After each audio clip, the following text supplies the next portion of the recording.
Hey, Shalom, I want to start off so by giving all praise to Yahweh, Shem, Yahshua, Shem, Rakak, double honor to the apostles of GMS, and honors to you brothers doing the work in truth while sincerity. This is just a quick one off of this the fallout from this geezer Mesut Ozil, right? He's what you call it, German football player, also plays for Arsenal. And basically, he's always scapegoated whenever Arsenal play poorly, whenever Germany play poorly, as has been seen in the last World Cup, the last set of bread and circuses.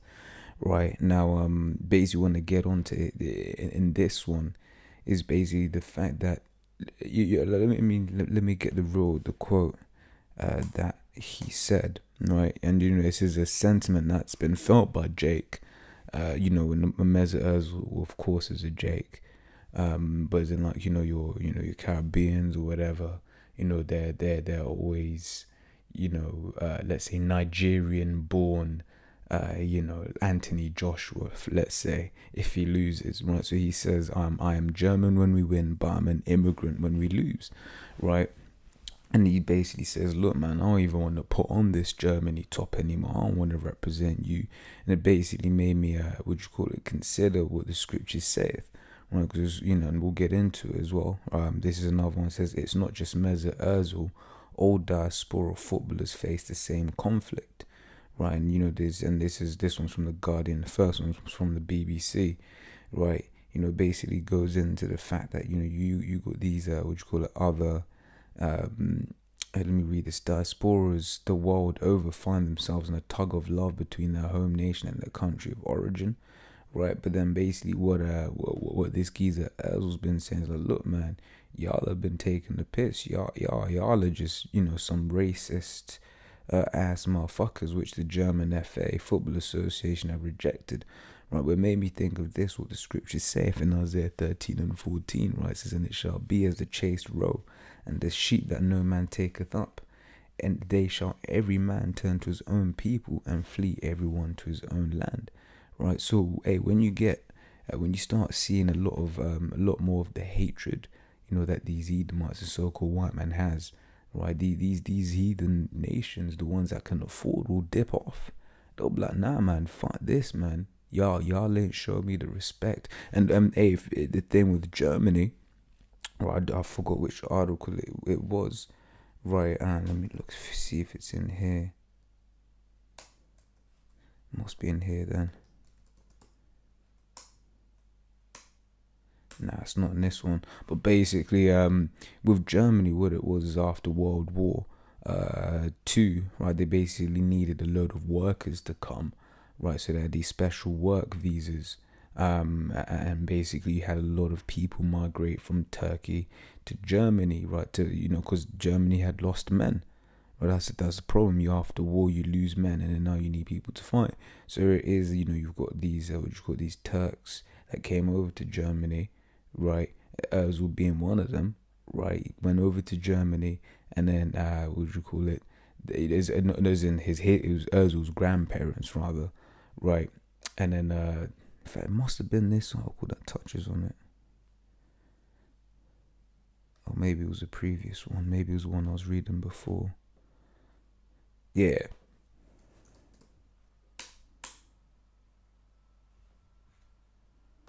Right, yeah, it says that about half a century ago, his family uprooted from Turkey and came to Germany as guest workers after a labour shortage.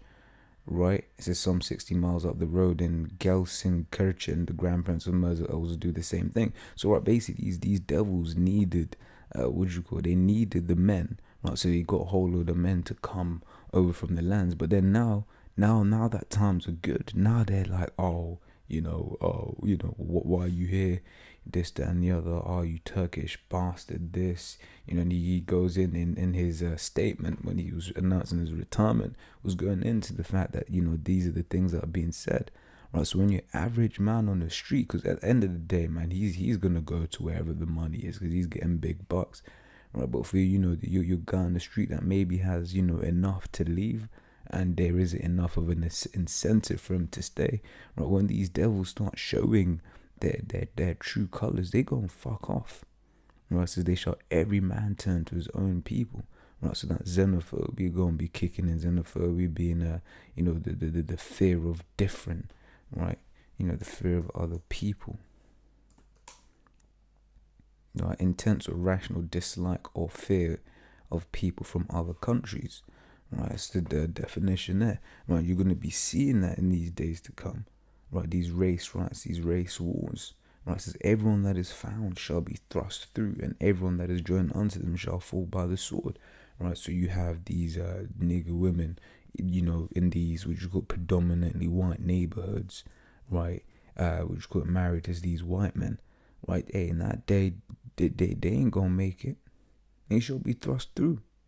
Hey, same with Jake's in a predominantly white neighborhood. Right, you might be married to a Becky or whatever, right, and then you're there.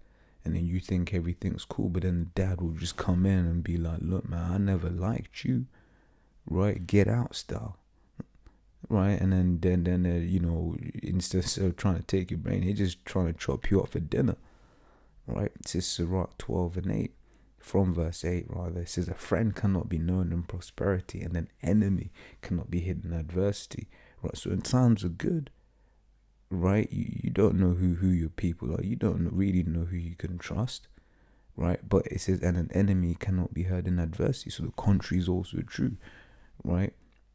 When hard times out, that's when people are going to show you their true colors, right? Just really backing off what this scripture say right now. You can have Jakes, married to Edomites, quote unquote, living in their neighborhoods. They're the only Jake in the village, right? But because times are good, right, he thinks everyone's their friend, or she thinks everyone's their friend, right? But when that time comes, when those race wars come, right, that's when these niggas. Brexit, for instance, over here was an example. Brexit, it brought out that inner hatred. Trump does the same thing. It brings out that inner hatred that these guys always had, but have had to keep quiet, right? They've had to basically quell it and not speak about it, right? It says, in the prosperity of a man, enemies will be grieved, but in his adversity, even a friend will depart, right? It says, never trust an enemy. Right, and our ultimate enemies, these are the so-called white men, right? And I will say, from my personal experience, I'd say you've got a number of Jakes over there in that land of Germany, right? All but one of the Germans I've met have been Jakes, right? So I do believe you do have a number. However, you will also have a number, if not a larger number, of Edomites over there. Ultimately we don't know, right? Scriptures say Israel's as the sand of the sea in Hosea 1 and 10, right? But you also have you also have what am I saying? You also have the scripture where the angels basically said, hey, look, man, we'll do the separating. The scripture says that the angels will do the separating, rather, salat, right? Because ultimately we don't know, right? But assuming, you got a lot of Edomites here in the land of Germany, assuming these Germans are all Edomites, and that you've got these guys here, that why are you surprised? Why are you surprised that now you ain't performing? Esau's not happy with you, and that's the same with these Jakes over there in, say, England.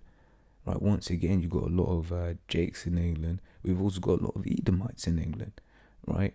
And even the ones that are Jakes will be like, you fucking nigger, because for all they know, they're Edomite. They're a so-called white man in their eyes. You try to tell them, look, man, you really a Jake, like that scene in True Romance. You tell him, hey, he was like, look, man, Sicilians really come from niggers. Right, and the guy, he didn't want to hear that. He killed the man, right? It says, for like as iron rusteth, so is his wickedness. And that's there said, because iron will rust. Basically saying his wickedness, give him time, will show. The conditions are right, his wickedness will show. Right, it's as though he humble himself, right, and go crouching, yet take good heed and beware of him, right?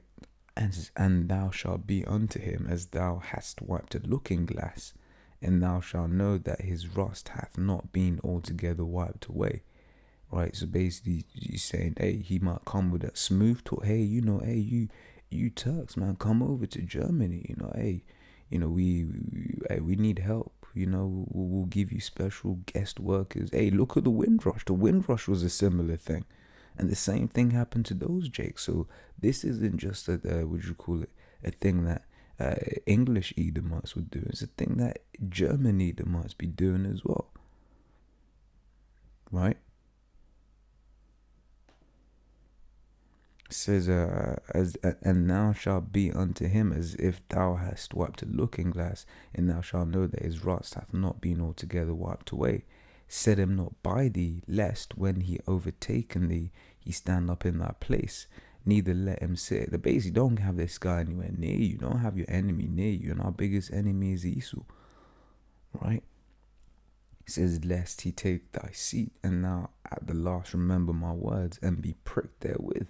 Right, so basically, you might be trying to be like, nah, these Edomites are cool, right? But then when you're, when your leg is being chopped off, right, and then they're going to make you for dinner, you're just going to be thinking about this scripture like, yo, shit, only if I had listened, right? It says, Sirach 13:4 says, if thou be for his profit, he will use thee, but if thou have nothing, he will forsake thee. Let's read that quote again. I am German when we win, but I am an immigrant when we lose, right? And that's even, here in England, you see that joke being made, right? People are, I gave the example of Anthony Joshua. He's been winning, so he's, English Anthony Joshua. But as soon as he loses a fight, like if he does fight Tyson Fury and he gets knocked out, right? He'll be Nigerian, the Anthony Joshua of Nigerian parents, right? But yeah, that's just what I wanted to go into, because, hey, let me read it again to close. It says, and it shall be, Isaiah 13:14, and it shall be as the chased roe and as the sheep that no man taketh up. They shall every man turn to his own people and flee everyone into his own land. So everyone's going to start being like, yo, man, fuck this.